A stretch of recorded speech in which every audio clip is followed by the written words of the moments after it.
Recording made by Robert Garrison. Spirits in Bondage. Spirits in Bondage was C.S. Lewis's first book.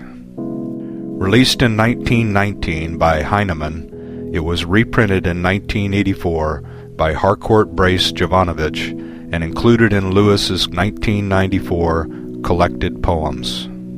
This book is presented in three parts. Part 1, The Prison House. Part 2, Hesitation. Part 3, The Escape. Prologue. As of old Phoenician men to the 10 isles sailing, straight against the sunset and the edges of the earth, chaunted loud above the storm and the strange seas wailing, legends of their people and the land that gave them birth. Sang aloud to Baal Peor, sang unto the horned maiden, sang how they should come again with the brethren treasure laden, sang of all the pride and glory of their hardy enterprise, how they found the outer islands where the unknown stars arise. And the rowers down below, rowing hard as they could row, toiling at the stroke and feather through the wet and weary weather, even they forgot their burden in the measure of a song, and the merchants and the masters and the bondsmen all together, dreaming of the wondrous islands, brought the gallant ship along. So in mighty deeps alone, on the chainless breezes blown, in my coracle of verses I will sing of lands unknown, flying from the scarlet city where a lord that knows no pity mocks the broken people praying round his iron throne. Sing about the hidden country, fresh and full of quiet green, sailing over seas uncharted to a port that none has seen. Part 1, The Prison House. Poem 1, Satan Speaks. I am nature, the mighty mother. I am the law, ye have none other. I am the flower and the dewdrop fresh. I am the lust in your itching flesh. I am the battle's filth and strain. I am the widow's empty pain. I am the sea to smother your breath. I am the bomb, the falling death. I am the fact and the crushing reason to thwart your fantasies' newborn treason. I am the spider making her net. I am the beast with jaws blood wet. I am a wolf that follows the sun, and I will catch him ere day be done. Poem 2, French Nocturne. Monchy le Preux. Long leagues on either hand the trenches spread, and all is still. Now even this gross line drinks in the frosty silences divine. The pale green moon is riding overhead. The jaws of a sacked village, stark and grim, out on the ridge have swallowed up the sun, and in one angry streak his blood has run to left and right along the horizon dim. There comes a buzzing plane, and now it seems flies straight into the moon, lo, where he steers, across the pallid globe and surely nears, in that white land some harbor of dear dreams. False mocking fancy, once I too could dream, who now can only see with vulgar eye that he's no nearer to the moon than I, and she's a stone that catches the sun's beam. What call have I to dream of anything? I am a wolf, back to the world again, and speech of fellow brutes that once were men. Our throats can bark for slaughter, cannot sing. Poem 3, The Satyr. When the flowery hands of spring forth their woodland riches fling, through the meadows, through the valleys, goes the satyr caroling. From the mountain and the moor, forest green and ocean shore, all the fairy kin he rallies, making music evermore. See, the shaggy pelt doth grow on his twisted shanks below, and his dreadful feet are cloven, though his brow be white as snow. Though his brow be clear and white, and beneath it fancies bright, wisdom and high thoughts are woven, and the music's of delight. Though his temples too be fair, yet two horns are growing there, bursting forth to part asunder all the riches of his hair. Fairy maidens he may meet, fly the horns and cloven feet, but his sad brown eyes with wonder, seeing, stay from their retreat. Poem 4. Victory. Roland is dead, Cuchulain's crest is low, the battered war-rear wastes and turns to rust, and Helen's eyes and Isol's lips are dust, and dust the shoulders and the breasts of snow. The fairy people from our woods are gone, no dryads have I found in all our trees, no Triton blows his horn about our seas, and Arthur sleeps far hence in Avalon. The ancient songs they wither as the grass, and waste as doth a garment waxen old. All poets have been fools who thought to mold a monument more durable than brass. For these decay, but not for that decays the yearning high rebellious spirit of man, that never rested yet since life began, from striving with red nature and her ways. Now in the filth of war the bearsark shout, of battle it is vexed, and yet so oft out of the deeps of old it rose aloft, that they who watch the ages may not doubt. Though often bruised, oft broken by the rod, yet, like the phoenix from each fiery bed, higher the stricken spirit lifts its head, and higher till the beast become a god. Poem 5. Irish Nocturne. Now the grey mist comes creeping up from the waste ocean's weedy strand, and fills the valley as a cup, if filled of evil drink in a wizard's hand. And the trees fade out of sight, like dreary ghosts unhealthily, into the damp pale night, till you almost think that a clear eye could see some shape come up of a demon seeking apart his meat as Grendel sought in heart.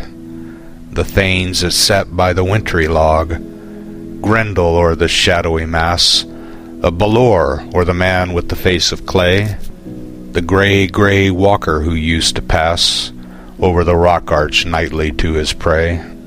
But here at the dumb slow stream where the willows hang, with never a wind to blow the mists apart, bitter and bitter it is for thee, O my heart, looking upon this land where poets sang, thus with the dreary shroud unwholesome over it spread, and knowing the fog and the cloud in her people's heart and head, even as it lies forever upon her coasts, making them dim and dreamy lest her sons should ever arise and remember all their boasts. For I know that the colorless skies and the blurred horizons breed lonely desire and many words and brooding and never a deed. Poem 6. Spooks. Last night I dreamed that I was come again unto the house where my beloved dwells, after long years of wandering and pain. And I stood out beneath the drenching rain, and all the street was bare and black with night, but in my true love's house was warmth and light. Yet I could not draw near nor enter in, and long I wondered if some secret sin or old unhappy anger held me fast. Till suddenly it came into my head that I was killed long since and lying dead, only a homeless wraith that way had passed. So thus I found my true love's house again, and stood unseen amid the winter night, and the lamp burned within a rosy light, and the wet street was shining in the rain. Poem 7. Apology.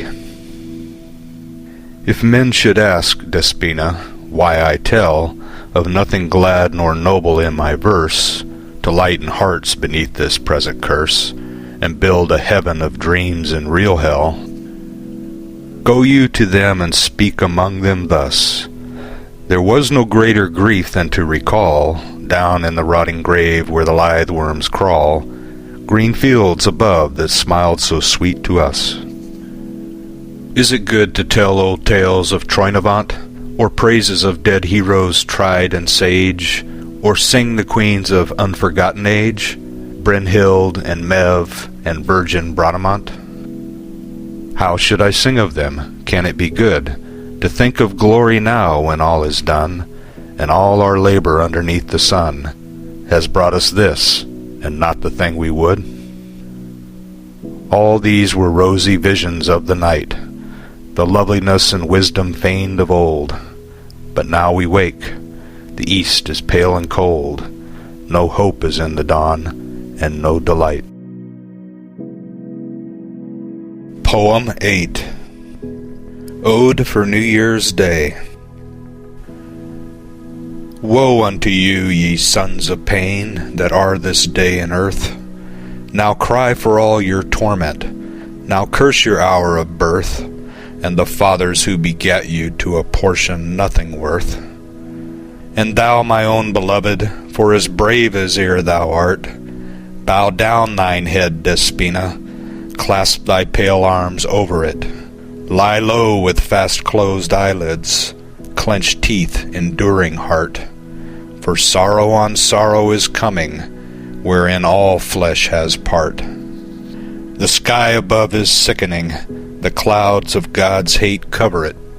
Body and soul shall suffer beyond all word or thought, till the pain and noisy terror that these first years have wrought seem but the soft arising and prelude of the storm, that fiercer still and heavier with sharper lightnings fraught shall pour red wrath upon us over a world deform. Thrice happy, O Despina, were the men who were alive in the great age and the golden age, when still the cycle ran on upward curve and easily for them both maid and man, and beast and tree and spirit in the green earth could thrive. But now one age is ending, and God calls home the stars, and looses the wheel of the ages, and sends it spinning back amid the death of nations, and points a downward track, and madness is come over us, and great and little wars. He has not left one valley, one isle of fresh and green, where old friends could foregather amid the howling wreck. It's vainly we are praying, we cannot check the power who slays and puts aside the beauty that has been. It's truth they tell, Despina, none hears the heart's complaining, for nature will not pity, nor the red god lend an ear. Yet I too have been mad in the hour of bitter paining, and lifted up my voice to God, thinking that he could hear the curse wherewith I cursed him, because the good was dead. But lo, I am grown wiser, knowing that our own hearts have made a phantom called the good, while a few years have sped over a little planet. And what should the great Lord know of it, who tosses the dust of chaos and gives the suns their parts? Hither and thither he moves them, for an hour we see the show of it, only a little hour, and the life of the race is done. And here he builds a nebula, and there he slays a sun, and works his own fierce pleasure, all things he shall fulfill. And oh, my poor Despina, do you think he ever hears the wail of hearts he has broken, the sound of human ill? He cares not for our virtues, our little hopes and fears. And how could it all go on, love, if he knew of laughter and tears? Ah, sweet, if a man could cheat him, if you could flee away into some other country beyond the rosy west, to hide in the deep forests and be forever at rest from the rankling hate of God and the outworn world's decay. Poem 9. Night. After the fret and failure of this day, and weariness of thought, O Mother Night, come with soft kiss to soothe our care away, and all our little tumults set to right. Most pitiful of all death's kindred fair, riding above us through the curtained air, on thy dust car thou scatterest to the earth sweet dreams and drowsy charms of tender might, and lovers' dear delight before tomorrow's birth. Thus art thou wont thy quiet lands to leave, and pillared courts beyond the Milky Way, wherein thou tarriest all our solar day, while unsubstantial dreams before thee weave a foamy dance, and fluttering fancies play about thy palace in the silver ray of some far moony globe. But when the hour, the long expected, comes, the ivory gates open on noiseless hinge before thy bower, unbidden, and the jeweled chariot waits with magic steeds. Thou from the fronting rim, bending to urge them, whilst thy sea-dark hair falls in ambrosial ripples o'er each limb, with beautiful pale arms, untrammeled, bare, for horsemanship to those twin chargers fleet, dost give full rein across the fires aglow in the wide floor of heaven from off their feet, scattering the powdery stardust as they go. Come swiftly down the sky, O Lady Night, fall through the shadow country, O most kind, shake out thy strands of gentle dreams and light, for chains wherewith thou still art used to bind, with tenderest love of careful leeches art, the bruised and weary heart in slumber blind. Poem 10. To Sleep. I will find out a place for thee, O sleep, a hidden wood among the hilltops green, full of soft streams and little winds that creep the murmuring boughs between. A hollow cup above the ocean placed, where nothing rough nor loud nor harsh shall be, but woodland light and shadow interlaced, and summer sky and sea. There in the fragrant twilight I will raise a secret altar of the rich sea sod, whereat to offer sacrifice and praise unto my lonely God. Due sacrifice of his own drowsy flowers, the deadening poppies in an ocean shell, round which through all forgotten days and hours the great seas wove their spell. So may he send me dreams of dear delight, and draughts of cool oblivion quenching pain, and sweet half-wakeful moments in the night to hear the falling rain.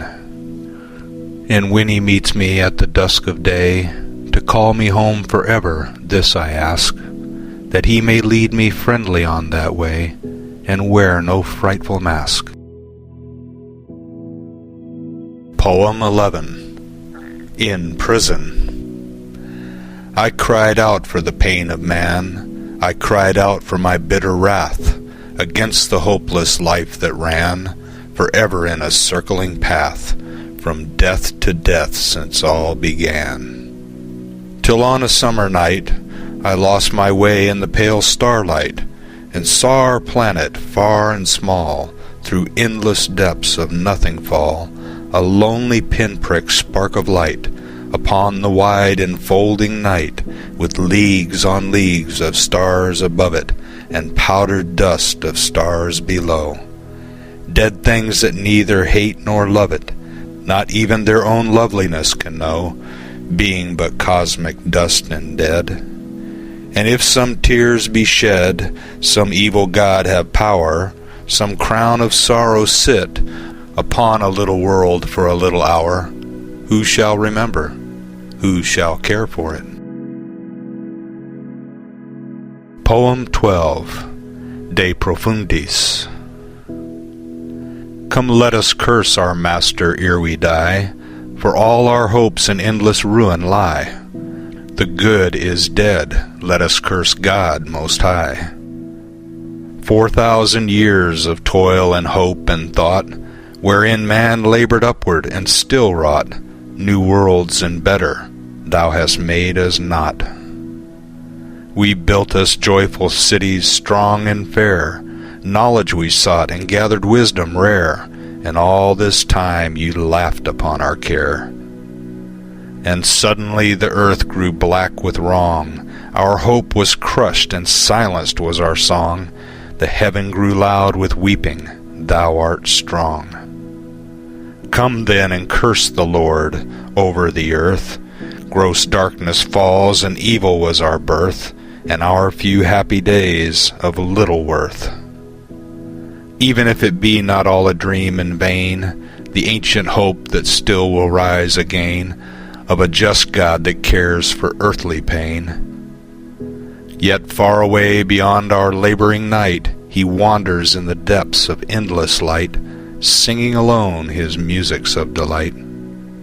Only the far spent echo of his song our dungeons and deep cells can smite along, and thou art nearer, thou art very strong. O universal strength, I know it well, it is but froth of folly to rebel, for thou art Lord and hast the keys of hell. Yet I will not bow down to thee nor love thee, for looking in my own heart I can prove thee, and know this frail bruised being is above thee. Our love, our hope, our thirsting for the right, our mercy and long seeking of the light, shall we change these for thy relentless might? Laugh then and slay, shatter all things of worth, heap torment still on torment for thy mirth. Thou art not Lord while there are men on earth. Poem 13, Satan Speaks. I am the Lord your God, even he that made material things and all these signs arrayed above you, and have set beneath the race of mankind who forget their Father's face, and even while they drink my light of day, dream of some other gods and disobey my warnings and despise my holy laws, even though their sin shall slay them, for which cause dreams dreamed in vain, a never-filled desire, and in close flesh a spiritual fire, a thirst for good their kind shall not attain, a backward cleaving to the beast again, a loathing for the life that I have given, a haunted twisted soul forever riven between their will and mine. Such lot I give, white still in my despite the vermin live. They hate my world, then let that other God come from the outer spaces glory shod, and from this castle I have built on night steal forth my own thoughts' children into light, if such an one there be. But far away he walks the airy fields of endless day, and my rebellious sons have called him long, and vainly called. My order still is strong, and like to me nor second none I know. Whither the mammoth went, this creature too shall go. Poem 14, The Witch. Trapped amid the woods with guile, they've led her bound in fetters vile to death, a deadlier sorceress than any born for earth's distress, since first the winner of the fleece bore home the Chalcian witch to Greece. 7 months with snare and gin they've sought the maid o'erwise within the forest's labyrinthine shade. The lonely woodman, half afraid, far off her ragged form has seen, sauntering down the alleys green, or crouched in godless prayer alone at eve before a druid stone. But now the bitter chase is won, the quarry's caught, her magic's done. The bishops brought her strongest spell to naught with candle, book, and bell. With holy water splashed upon her, she goes to burning and dishonor, too deeply damned to feel her shame. For, though beneath her hair of flame her thoughtful head be lowly bowed, it droops for meditation proud, impenitent and pondering yet, things no memory can forget. Starry wonders she has seen, brooding in the wildwood green, with holiness. For who can say in what strange crew she loved to play, what demons or what gods of old deep mysteries unto her have told, at dead of night in worship bent, at ruined shrines magnificent, or how the quivering will she sent alone into the great alone, where all is loved and all is known, who now lifts up her maiden eyes, and looks around with soft surprise upon the noisy crowded square, the city oafs that nod and stare, the bishop's court that gathers there, the faggots and the blackened stake, where sinners die for justice' sake. Now she is set upon the pile, the mob grows still a little while, till lo, before the eager folk, up curls a thin blue line of smoke. Alas, the full-fed burghers cry, that evil loveliness must die. Poem 15. Dungeon Grates. So piteously the lonely soul of man shudders before this universal plan. So grievous is the burden and the pain, so heavy weighs the long material chain, from cause to cause, too merciless for hate, the nightmare march of unrelenting fate. I think that he must die thereof, unless ever and again across the dreariness there came a sudden glimpse of spirit faces, a fragrant breath to tell of flowery places, and wider oceans breaking on the shore, from which the hearts of men are always sore. It lies beyond endeavor, neither prayer, nor fasting, nor much wisdom winneth there, seeing how many prophets and wise men have sought for it and still returned again, with hope undone. But only the strange power of unsought beauty in some casual hour can build a bridge of light or sound or form to lead you out of all this strife and storm. When of some beauty we are grown apart, till from its very glory's midmost heart outleaps a sudden beam of larger light into our souls. All things are seen aright, amid the blinding pillar of its gold, 7 times more true than what for truth we hold in vulgar hours. The miracle is done, and for one little moment we are one with the eternal stream of loveliness that flows so calm aloft from all distress, yet leaps and lives around us as a fire, making us faint with overstrong desire to sport and swim forever in its deep. Only a moment. Oh, but we shall keep our vision still. One moment was enough. We know we are not made of mortal stuff, and we can bear all trials that come after, the hate of men and the fool's loud bestial laughter, and nature's rule and cruelties unclean, for we have seen the glory we have seen. Poem 16. The Philosopher. Who shall be our prophet then, chosen from all the sons of men, to lead his fellows on the way of hidden knowledge, delving deep to nameless mysteries that keep their secret from the solar day? Or who shall pierce with surer eye this shifting veil of bittersweet, and find the real things that lie beyond this turmoil which we greet with such a wasted wealth of tears? Who shall cross over for us the bridge of fears, and pass into the country where the ancient mothers dwell? Is it an elder, bent and hoar, who where the waste Atlantic's swell on lonely beaches makes its roar, in his solitary tower through the long night, hour by hour, pores on old books with watery eye, when all his youth has passed him by, and folly is schooled, and love is dead, and frozen fancy laid abed, while in his veins the gradual blood slackens to a marish flood? For he rejoiceth not in the ocean's might, neither the sun giveth delight, nor the moon by night shall call his feet to wander in the haunted forest lawn. He shall no more rise suddenly in the dawn, when mists are white and the dew lies pearly, cold and cold on every meadow, to take his joy of the season early, the opening flower and the westward shadow, and scarcely can he dream of laughter and love, they lie so many leaden years behind.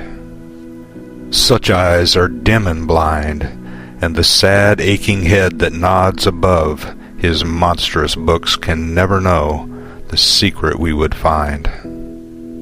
But let our seer be young and kind, and fresh and beautiful of show, and take in ear the lusty head, and rapture of his youth be dead, ere the gnawing peasant reason school him over deep in treason to the ancient high estate of his fancy's principate, that he may live a perfect whole, a mask of the eternal soul, and cross at last the shadowy bar to where the ever-living are.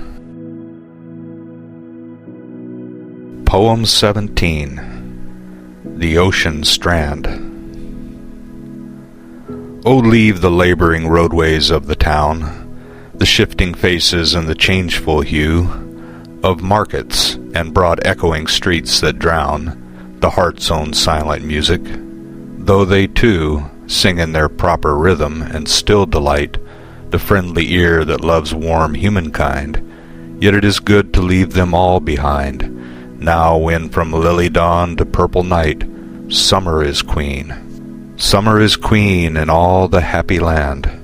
Far, far away among the valleys green, let us go forth and wander hand in hand, beyond those solemn hills that we have seen so often welcome home the falling sun into their cloudy peaks when day was done. Beyond them till we find the ocean strand and hear the great waves run, with the waste song whose melodies I'd follow and weary not for many a summer day, born of the vaulted breakers arching hollow before they flash and scatter into spray.